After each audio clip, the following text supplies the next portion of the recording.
अपन ने 2.2 तक exercise complete कर लिया है। आई होप होमवर्क कर लिया होगा आप सबने। नेक्स्ट टॉपिक अपना है remainder theorem.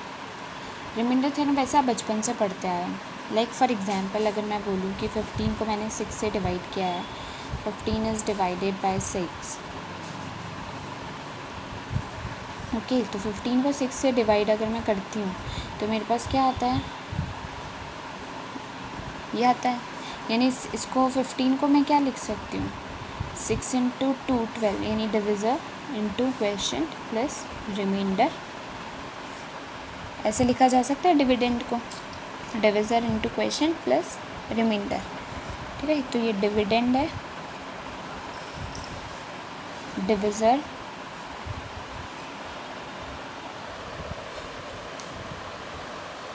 Into quotient plus remainder. इस तरह से अपन इसको लिख सकते हैं। तो यही अपनी रिमाइंडर थ्योरम होती है। लाइक अब मैं 12 को 6 से डिवाइड करूँ तो मैं उसको लिख सकती हूँ 12 6 इंटू 2 प्लस 0।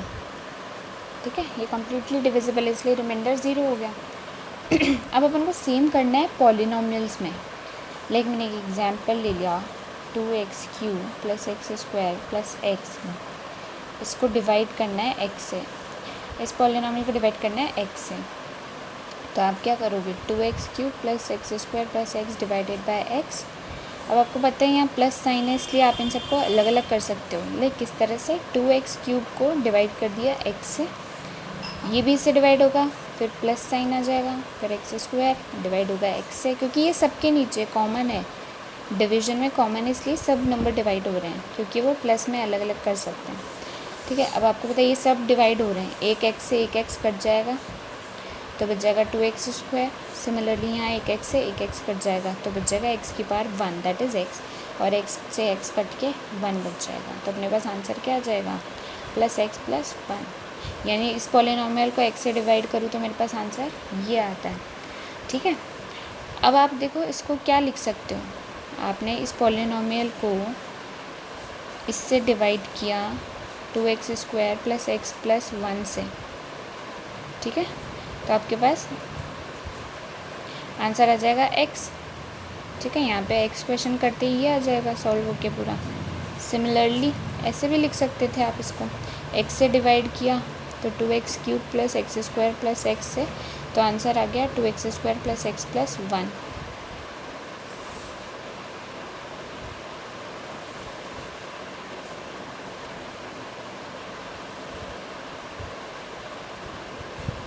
ठीक है, इस तरह से दोनों आप लिख सकते थे। तो आप देख रहे हो यहाँ 2x square plus x plus 1 भी इसका एक मल्टीपल हो गया, एक फैक्टर हो गया, और x भी इसका एक फैक्टर हो गया। यानी ये दोनों x into 2x square plus x plus 1 आपके पास किसके बराबर निकल के आ गए, x³ 2x³ plus x square plus x. तो यानी ये भी इसका एक फैक्टर हो गया और ये भी इसका एक फैक्टर हो गया। ठीक है, और दोनों एज वेल एज मल्टीपल भी हो गए। ये दोनों तो इसके फैक्टर हो गए, और 2x³ plus x square plus 1 किसका मल्टीपल हो गया, x का मल्टीपल हो गया, क्योंकि x इंटू समथिंग करने पे आपके पास आंसर ये आ रहा है। ठीक है, और एक 2x³ plus x square plus x इसका भी मल्टीपल हो गया। क्यों, क्योंकि 2x square plus x plus 1 को किसी नंबर से मल्टीप्लाई करने पे आंसर ये आ रहा है। तो ये दोनों का मल्टीपल हो गया, इसका भी मल्टीपल हो गया और इसका भी मल्टीपल हो गया, और ये दोनों इसके क्या हो गए, फैक्टर। यहाँ पे अपन ऐसे ही तो पढ़ते हैं। यहाँ पे देखो 12 क्या था, 6 का मल्टीपल था, 12 6 का मल्टीपल था, और 6 12 का एक फैक्टर था, है ना। यही पढ़ते हैं फैक्टर, यानी जो उसको उसके मल्टीप्लिकेशन में आ जाए। लाइक 12 के फैक्टर उनकी टेबल में आ जाए। 12 के फैक्टर होते हैं 1 2 3 4 6, क्योंकि ये इन सब की टेबल में आता है 12, तो वो तो फैक्टर हो जाता है। और जो अब इन सब के मल्टीपल क्या हो जाएंगे, 12 हो जाएंगे, क्योंकि 2 6 = 12, 3 4 = 4, 3 = 6, 2 एंड सो ऑन। तो ये इन सब का मल्टीपल हो जाएगा और ये सारे इसके फैक्टर हो जाएंगे। तो इसी तरह से यहाँ सेम पॉलिनोमियल में भी है ना। अब आप अगर अपन इसको क्यों पढ़ रहे हैं, आगे अपन को इनका डिवीज़न करना है, यानी पॉलिनोमियल्स को किस तरह से डिवाइड करना है वो देखना है। तो आगे बढ़ते हैं अपन इसमें, के थ्रू समझ लेते हैं अपन एक बात और। 3x² प्लस एक्स प्लस 1 को डिवाइड करना है x से। ठीक है। इस बार पहले की जैसे सीन नहीं है, तो 3x² plus x plus 1 divided by x, that is 3x² x plus x upon x plus 1 by x. इस तरह से ये सिचुएशन बन रही है। तो यहाँ पे तो एक एक्स कट जाएगा, तो अपने पास आंसर आ जाएगा 3x plus 1 plus 1 by x. अब आप देख सकते हो इसमें ये 1 बाय एक्स बच रहा है, ये डिवाइड नहीं हो रहा है ना। तो मैं इसको क्या लिख सकती हूँ, अच्छा मैं अब एलसीएम ले लूँ, अगर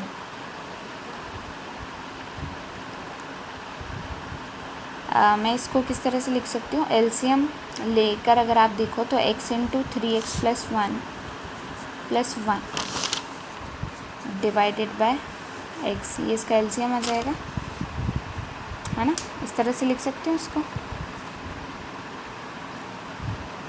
अब आपको देखना है कि ये मैंने लिख दिया, ये तो मेरा तब ये जब पूरा नंबर x से डिवाइड हो रहा है ना, यानी ऊपर वाली टर्म जो 3x² प्लस एक्स प्लस 1 थी वो इस फॉर्म में आ गई, यानी मैं 3x² प्लस एक्स प्लस 1 को x इंटू 3x प्लस 1 भी लिख सकती हूँ, क्योंकि मैं यही तो कर रही थी, ऊपर वाली टर्म को x से डिवाइड कर रही थी। तो इस बार x से डिवाइड करने के ऊपर देखो यहाँ कौन सी टर्म है, ये इसके बराबर ही है, ठीक है। तो दोनों तरफ नीचे तो x है ही, पर ऊपर वाली टर्म इसके बराबर हो गई, यानी इसको मैं इस तरह से भी लिख सकती हूँ। और आप देख सकते हो यहाँ पे x को मल्टीप्लाई करूँगी 3x से तो 3x² आएगा, और 1 से करूँगी तो x आएगा, और प्लस 1 एज इट इज़ बच जाएगा, यानी वही आ रहा है। तो इसको मैंने इसकी तरह लिखने पे क्या समझा कि x इंटू 3x प्लस 1, तो x सिर्फ यहाँ पे 3x प्लस 1 से मल्टीप्लाई हो रहा है और 1 बच रहा है, यानी x से डिवाइड करने पे 1 रिमाइंडर बच रहा है मेरे पास, है ना, क्योंकि x सिर्फ इसी का फैक्टर, इसी से मल्टीप्लाई होके फैक्टर बन पा रहा है, इसी का, पूरे पॉलिनोमियल का नहीं है। तो समझ में आया, यहाँ पे रिमाइंडर 1 बच गया, इसीलिए x is not a factor, x is not a factor of the polynomial. यहाँ पे नहीं है x फैक्टर, क्योंकि कम्प्लीटली डिवाइड नहीं हो रहा है, 1 रिमाइंडर बच रहा है। देखते हैं कि किसी पॉलिनोमियल को किस तरह से डिवाइड कर सकते हैं। तो एक एग्जांपल पॉलिनोमियल px दे रखा है x प्लस 3x² माइनस 1, और दूसरा पॉलिनोमियल दे रखा है x प्लस 1, जिसको क्वेश्चन ने तो लिखा था 1 प्लस एक्स, तो x प्लस 1 लिखो चाहे 1 प्लस एक्स, एक ही बात है। अब पॉलिनोमियल px को डिवाइड करना है आपको gx से, px को डिवाइड करना है gx से, तो मैं सबसे पहले डिवाइड वाले फॉर्म में लिख देती हूँ इसको सब। अच्छा, इस पॉलिनोमियल px को भी आप, अपन को पता है अपन हायर डिग्री की टर्म को पहले लिखते हैं, तो मैं 3x² प्लस x माइनस 1 इस तरह से लिख देती हूँ इसको। भले इसने उल्टा सीधा दे रखा, उससे कोई फ़र्क नहीं पड़ता, 3x² बाद में, तो आप इसको पहले लिख लो, और इसको डिवाइड करना है x प्लस 1 से। तो इसको किस तरह से डिवाइड करते हैं, साइड में एक अपना मेथड चलेगा। सबसे पहले फर्स्ट टर्म दोनों की उसको डिवाइड करते हैं, लाइक 3x² को x से डिवाइड करते हैं, तो अपने पास क्या आ गया, एक x कट के 3x आ गया। तो मैं क्या करूँगी, क्वेश्चन में सबसे पहले ऊपर 3x लिख दूँगी, 3x को x से मल्टीप्लाई करने पे 3x² आएगा, तो वो तो मैंने एज इट इज़ लिख दिया, पर x प्लस 1 पूरा टर्म है, यानी मुझे 3x को 1 से भी मल्टीप्लाई करना पड़ेगा, तो मैं उसको भी लिख दूँगी यहाँ। 3x को 1 से मल्टीप्लाई किया, 3x इंटू 1 3x ही होगा, तो मैंने यहाँ 3x लिख दिया। अब 1 माइनस करते हैं इसके बाद, अपने सिंपल डिवीजन में देखें तो अपन, तो 3x² माइनस 3x², तो ये तो पूरा कैंसिल हो गया, इसमें से एज इट इज़ गया, तो अब यहाँ पे भी माइनस साइन चेंज हो जाएगा, देखो यहाँ पे प्लस का था तो साइन माइनस का करने पे साइन चेंज हो जाएगा, यानी क्या बन गया, x माइनस का 3x। आपको पता है 3x माइनस x 2x होता है, और साइन आता है बड़े वाले का, यानी माइनस का साइन आ जाएगा यहाँ, क्योंकि 3x बड़ा है। जब एक प्लस का एक माइनस का होता है तो अपन इस तरह से आंसर निकालते हैं, तो यहाँ क्या बच जाएगा, नीचे माइनस का 2x, और ये 1 एज इट इज़ उतर जाएगा। अब x देखो, अब वापस से अगेन क्या करना है, इसकी फ़र्स्ट टर्म और इसकी फ़र्स्ट टर्म को डिवाइड करना है, यानी माइनस का 2x डिवाइडेड बाय x, तो x से x कट गया, ठीक है, क्या बचा, माइनस का 2, यानी मेरे क्वेश्चन में अब नेक्स्ट टर्म क्या आनी चाहिए, माइनस का 2 आना चाहिए। तो माइनस का 2 इंटू एक्स, ये तो कितना हो गया, माइनस का 2x, ध्यान रखना जो यहाँ साइन है ऊपर माइनस का है तो आपको माइनस में ही लाना है आंसर, क्योंकि आपको पूरा माइनस सहित डिवाइड करना है, यानी -2x को, ऐसा नहीं हो +2x को डिवाइड कर दो आप। तो माइनस का 2x हो गया, माइनस का 2 अब 1 से मल्टीप्लाई होगा, तो -2 × 1 कितना होता है -2। तो मैं यहाँ क्या लिख दूँगी -2। अब क्योंकि यहाँ माइनस करते हैं अपन हमेशा इसमें से इसको माइनस करेंगे, तो देखो जो भी साइन नीचे होगा ना उसका ऑपोजिट हो जाएगा। अब क्योंकि पहले तो ऊपर यहाँ प्लस था इसलिए साइन माइनस का हो गया दोनों तरफ, अब यहाँ साइन माइनस का है तो ये प्लस का बन जाएगा, ठीक है, यानी -2x और प्लस का 2x, तो -2x + 2x कैंसिल हो गए। यहाँ क्या बच गया -1 प्लस का 2, तो दोनों ऑपोजिट साइन के हैं तो माइनस होगा, 2 - 1 1 और साइन आएगा बड़े वाले का, यानी प्लस, इधर +2 बड़ा है तो +1। तो रिमाइंडर क्या बच गया मेरे पास +1 रिमाइंडर बच गया ना। तो आपको इस तरह से डिवाइड करना है पॉलिनॉमियल को। रिमाइंडर बच गया +1। अब अपन इसको रिमाइंडर थ्योरी से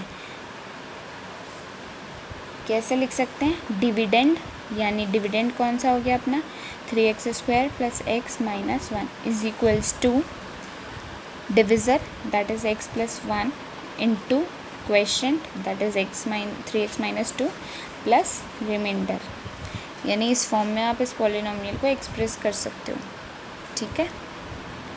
इस तरह से सॉल्व करने हैं आपको क्वेश्चन इसके रिगार्डिंग। एक और एग्जांपल देखते हैं, उससे अपन समझेंगे एक थ्योरम को। px पॉलिनॉमियल है x³ + 1, उसको डिवाइड करना है x + 1 से, तो मैं x³ + 1 को लिख दूँगी x + 1 से करना, वही अपना स्टेप चलेगा। x³ फर्स्ट टर्म को इसकी फर्स्ट टर्म से डिवाइड करो तो x² आ जाएगा, यानी x² लिखना है मुझे यहाँ पे, x² × x³ अब x² को 1 से भी करना है, यानी +x², माइनस किया दोनों तरफ माइनस साइन हो जाएगा, ये तो कैंसिल 0 और इधर क्या बच जाएगा 1 - का x², ठीक है।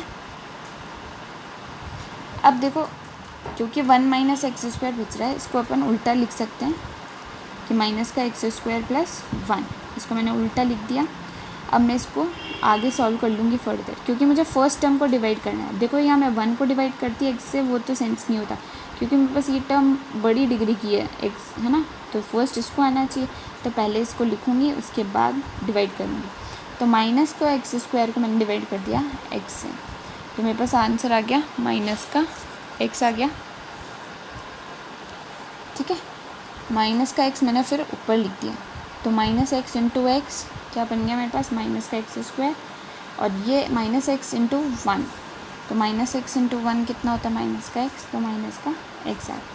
अब क्योंकि साइन चेंज हो जाएंगे प्लस तो ये कैंसिल, ये भी प्लस का हो जाएगा, तो यहाँ क्या बच गया 1 + x, जिसको अपन x + 1 भी लिख सकते हैं, ठीक है। अब इसकी फर्स्ट टर्म को इसकी फर्स्ट टर्म से डिवाइड करूँ तो क्या आ रहा है 1, तो मेरी थर्ड टर्म क्या हो जाएगी +1, क्योंकि यहाँ 1 है तो प्लस का लिखना है, उसको ध्यान रखना वहाँ पे। और 1 से मल्टीप्लाई करूँ x + 1 को तो x + 1 ही आ जाएगा। अब साइन माइनस का कर देंगे चेंज करके दोनों 0 टर्म, ठीक है।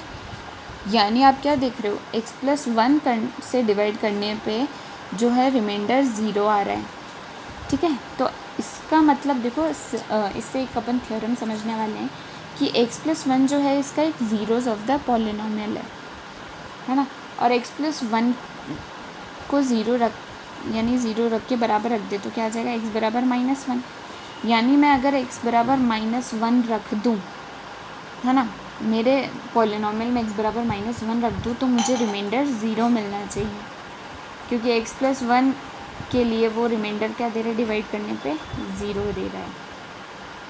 तो x = -1 आप रख दो इस पॉलिनॉमियल में, यानी x की जगह -1 रखना है, तो -1 का क्यूब, क्योंकि यहाँ पावर ऑड है तो आंसर -1 ही आएगा। -1 का स्क्वायर होता तो -1 × -1 प्लस का 1 बन जाता, पर यहाँ जैसी ऑड टर्म आ जाती है ना तो आंसर माइनस में रह जाता, तो -1 + 1 0, ठीक है। देख रहे हो आप x = -1 के लिए पॉलिनॉमियल 0 आ रहा है अपना, यानी x = -1 क्या हो गया ज़ीरोज़ ऑफ द पॉलिनॉमियल, ठीक है ना। समझ में आ गया ये टॉपिक आपको, ज़ीरोज़ ऑफ द पॉलिनॉमियल, इसे कहते हैं रिमाइंडर थ्योरम।